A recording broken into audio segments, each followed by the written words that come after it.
Salut les pirates que je kiffe, je suis prêt, je suis dans les starting blocks ce soir à 19 heures. Le live, une heure ensemble, l'apéro live des pirates, vendredi à 19 heures pour fêter la double formation qui est sortie cette semaine la semaine avant, c'est être un homme et être une femme. D'abord être une femme la semaine avant, être un homme pour comprendre ce que veut le sexe opposé lorsqu'il est en crise. Et ça, c'est des formations fondamentales qui vont vous permettre enfin de récupérer votre objectif et de récupérer votre ex, si votre conjoint en crise, si vous en avez envie. Donc c'est ce soir à 19 heures. Aujourd'hui, on va parler de négociation. En ce moment, on parle de négociation. Ça va peut-être être un indice de ce qu'on va faire ce week-end ensemble. Je sais pas, bon, vous verrez ce soir à 19 heures. On y réfléchit. On va parler de négociation et comment finalement on peut répondre à des objections de son conjoint et comment on doit mener des situations de crise à être négociées. On dit, j'aime bien dire dans les coachings qu'il faut gagner le droit d'avoir de l'influence avec quelqu'un. Ça se gagne le droit, hein. On ne vous doit rien, hein, voilà, on ne vous doit rien. On va juste souvent vous gagner l'influence et si on gagne l'influence, on gagnera à faire passer ces idées. Bien évidemment, les négociateurs de haut niveau, on vous parle souvent de l'empathie, hein, et de laisser l'autre partie de se faire entendre, de laisser parler. Hein, ce processus, hein, de laisser parler votre conjoint en crise s'appelle la confiance, le renforcement de la confiance qui a été perdu, hein, au moment de la crise. Simplement, alors n'allez pas trop chercher si votre conjoint est en crise, c'est la plupart du temps parce elle a envie ou il a envie d'avoir une relation avec quelqu'un d'autre qu'il a trouvé, hein, un petit chou, une petite shoot, ou une petite shoot, c'est joli.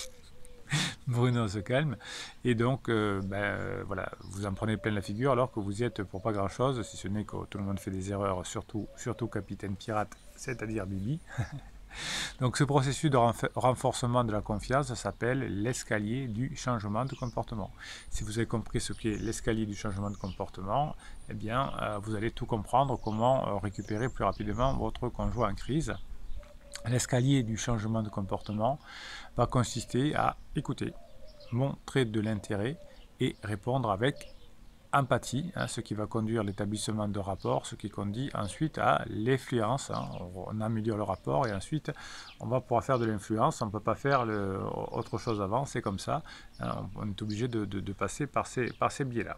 Alors évidemment, c'est les techniques qu'on emploie pour les négociations de haut niveau, mais aussi dans les prises d'otages, avec des grands enjeux quand il y a des vies en danger.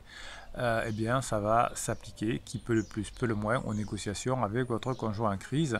Et pourquoi pas dans la vie de tous les jours, si vous écoutez cette vidéo jusqu'au bout, non seulement vous aurez les réponses à vos commentaires que vous avez en dessous de ces vidéos. Hein. Vous savez que la communauté de pirates écrit des commentaires, donc à la fin des vidéos j'en parle, mais aussi vous saurez être à la fin de cette vidéo un excellent négociateur solide. Hein.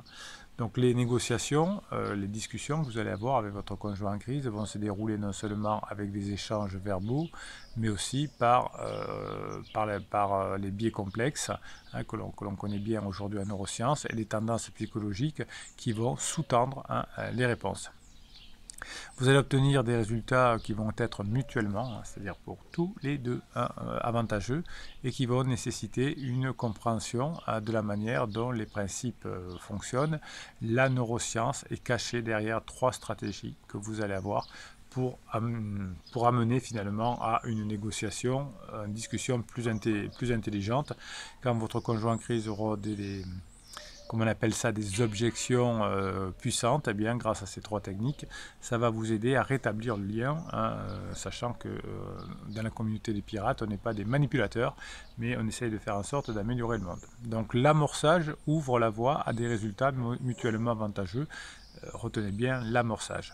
Trop souvent, vous allez penser que la négociation, c'est quelque chose qui est complètement déconnecté de quelque chose de naturel. En vérité, la négociation, ça fait partie des sciences sociales, hein.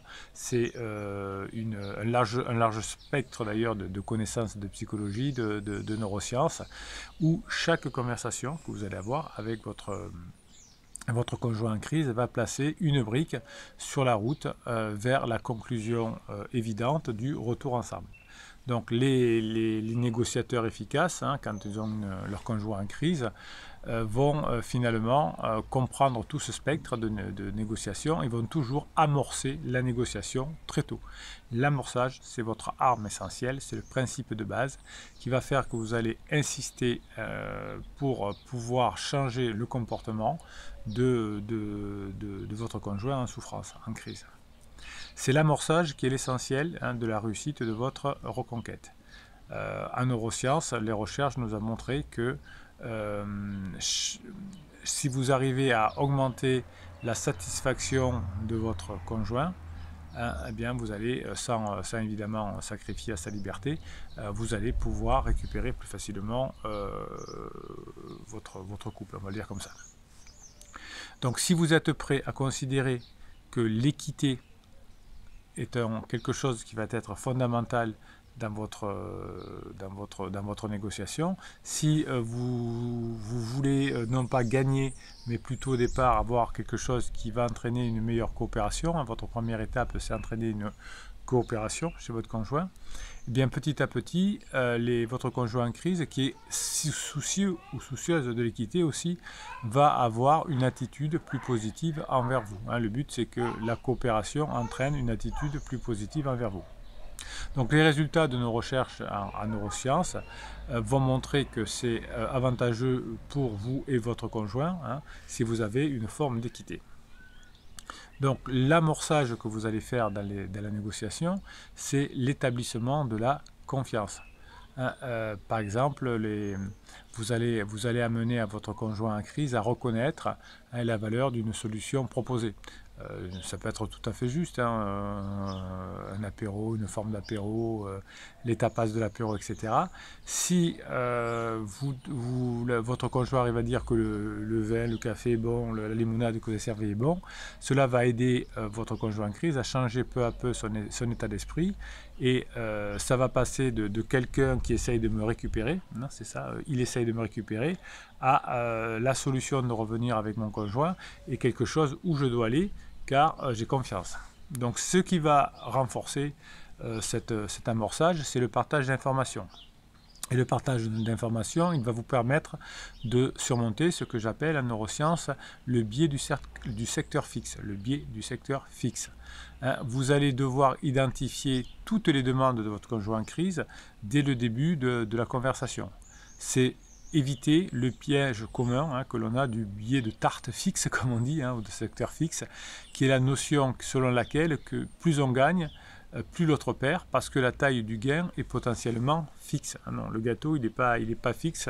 C'est pas parce que vous allez gagner que la personne va perdre. La personne en crise croit que si elle revient, par exemple, elle va perdre sa liberté. Non, c'est pas du tout ça. Hein. Pour surmonter le biais du secteur fixe ou du gâteau fixe ou de la tarte fixe, vous allez identifier toutes les demandes de processus et vous allez bien comprendre au départ toutes les attentes que correspond le gâteau fixe, hein, de façon à pouvoir comprendre comment vous allez trouver une solution, garder la liberté, s'amuser, avoir de l'aventure sans divorcer par exemple. Le but, c'est que les deux, après chaque interaction, repartent satisfaits. Parce qu'on a passé au moins un bon moment, parce que j'étais entendu, parce que j'étais compris. S'il y en a un des deux qui repart insatisfait, il va y avoir de la rancœur, il va y avoir de la colère. Donc, beaucoup de recherches en neurosciences nous montrent que le biais du gâteau fixe, de la tarte fixe et du secteur fixe provient à la fois d'erreurs de disponibilité de l'information et d'erreurs du traitement de l'information.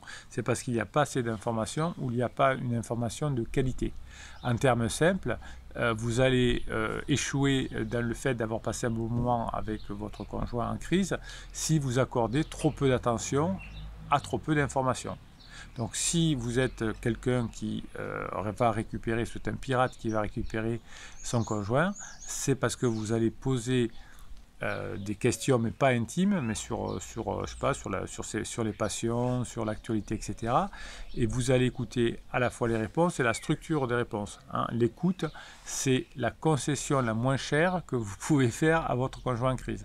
L'écoute, c'est la concession nécessaire. Souvent, quand vous me dites comment ça s'est passé, la dernière négociation, la dernière conversation avec votre conjoint en crise, souvent, j'ai l'impression que vous lui avez coupé la parole. Hein, comme vous me coupez la parole des fois en coaching, alors ça me fait beaucoup rire et je vous reprends. Je dis, attends, j'ai pas fini de parler. Ah, pardon. Donc je vois que vous êtes tellement excité par le coaching que vous me coupez la parole. Et donc vous faites souvent pareil avec votre conjoint en crise. Donc l'idée, c'est que vous compreniez bien quelles sont les demandes de votre conjoint.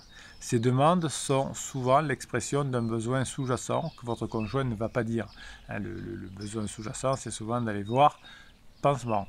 Donc si vous creusez plus profondément, vous allez pouvoir découvrir ses vrais besoins. Et cette approche est non seulement importante mais fondamentale, car vous allez comprendre ce qui va permettre que votre conjoint en crise se rende compte que la discussion a été agréable.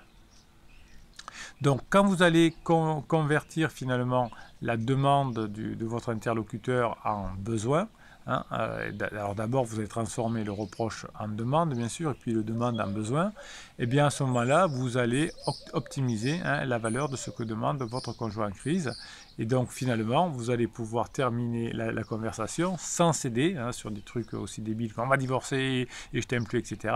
Mais vous allez comprendre quel est le besoin de votre conjoint. Donc finalement, plus vous saurez tirer parti des informations que vous aurez eues, plus ce sera facile pour obtenir ce que vous voulez, entre guillemets. Donc l'échange d'informations, c'est le fondement total de la confiance pour la suite de votre couple. On a fait une étude sur des jeux de rôle de négociation sur plus de 300 personnes avec l'université de Clemson. C'était il y a quelques années, mais c'est un peu la même chose. On s'est aperçu, on a fait cette étude-là sur des ventes, entre guillemets, parce que c'est plus simple avec des chiffres, et on s'est aperçu que le coût monétaire des acheteurs va augmenter à mesure que l'information augmentait, ce qui permet de suggérer que les vendeurs pourraient profiter de l'échange d'informations, indirectement de la confiance, pour augmenter leur prix. Donc ça veut dire que quand quelqu'un est au top, quand quelqu'un est content, il va pouvoir céder plus facilement.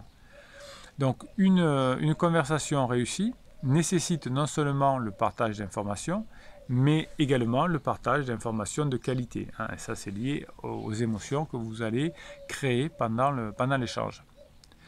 Une bonne information va amener à une bonne compréhension et qui va mener à une bonne conclusion. Les pirates qui arrivent à récupérer leur couple font en sorte que leur négociation soit plutôt une coopération qu'une concurrence. C'est un peu ce qu'on appelle le paradoxe du pouvoir. Plus vous poussez fort, plus vous risquez de rencontrer de la résistance. Donc plus vous allez être léger, plus ça va être facile. Donc le partage d'informations, l'amorçage, les moments légers vont faire que vous allez pouvoir arriver à fonctionner d'une façon de mieux en mieux, d'une façon de plus en plus forte, de plus en plus sereine, avec vos conjoints qui sont en crise. Avant de vous lire quelques commentaires, donc les mini-coachings, les commentaires des commentaires, quelques mèmes que vous m'envoyez, parce qu'on est une solide communauté de pirates qui négocions bien entre nous. Et donc vous m'envoyez des mèmes la journée sur mon WhatsApp, des photos avec des petites phrases, et je vous les mets sur votre canal Telegram qui s'appelle le canal Bruno Marchal sur Telegram, et qui vous remonte le moral toute la journée quand vous avez un coup de boost. Un battant n'est pas ambitieux, il ne recherche pas la gloire. Être un battant est une nature avant tout, avoir un mental d'acier et un cœur d'or. Ben ça c'est excellent. Le mental d'acier, vous avez une formation, avoir un mental de gagnant, et un cœur d'or, c'est-à-dire que vous allez savoir maintenir vos émotions. Être un homme est une question de naissance, être un homme est une question d'âge, mais être un gentleman est une question de choix. Oui, devenir un vrai bonhomme, c'est une question de choix, c'est une question de travail. C'était la formation qui est sortie mercredi. Deux choses sont infinies, l'univers et la bêtise, mais en ce qui concerne l'univers, je n'ai pas encore acquis la certitude absolue. Alors cette phrase, elle est attribuée à Einstein, mais je ne suis pas sûr que ce soit lui qui dit ça.